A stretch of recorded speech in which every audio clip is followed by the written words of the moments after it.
Tolerance. It's a word we hear almost daily. It's a value we are told to strive for. But is it really the best that we can do? Is there something higher and better? This word, tolerance, has two meanings in our society. First, we use it to describe how we should engage with people who are different from us.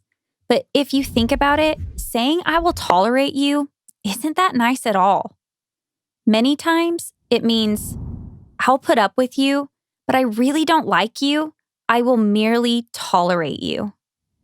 There is a higher standard.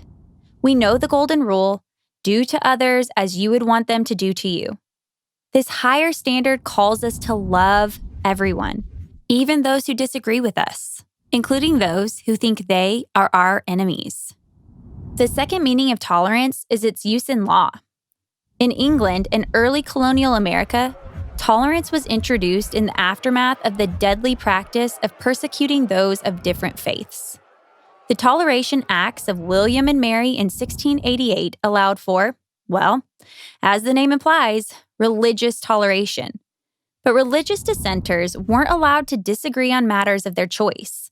Instead, officials pre-approved 5 minor ways in which disagreement would be allowed.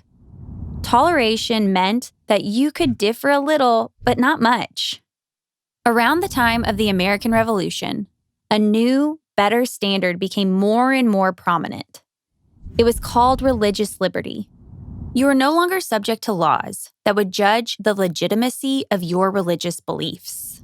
While toleration restrained believers by saying, you can disagree a little, religious liberty restrained the government by saying it has no jurisdiction over matters of religious faith, doctrine, or opinion. Eventually, the First Amendment said that government not only couldn't pass laws about what you believe, but also couldn't regulate the way you peaceably live out your beliefs day to day. It was phrased as a protection of the free exercise of religion. Americans were liberated to believe or not believe whatever they wanted. The government had no say.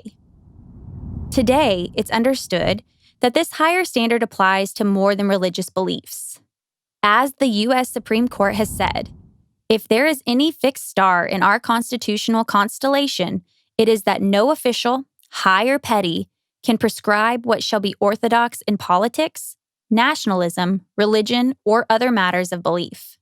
But these days, the people who shout for tolerance use buzzwords that sound good, like diversity and inclusion, while at the same time they call for the silencing and banishment of people who hold different views.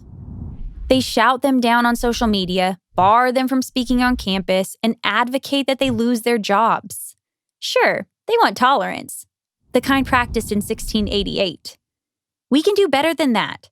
We must. If we can't unite under the principle that all Americans have the right to think, say, and act in accordance with their religious, political, and philosophical beliefs, can we unite around anything?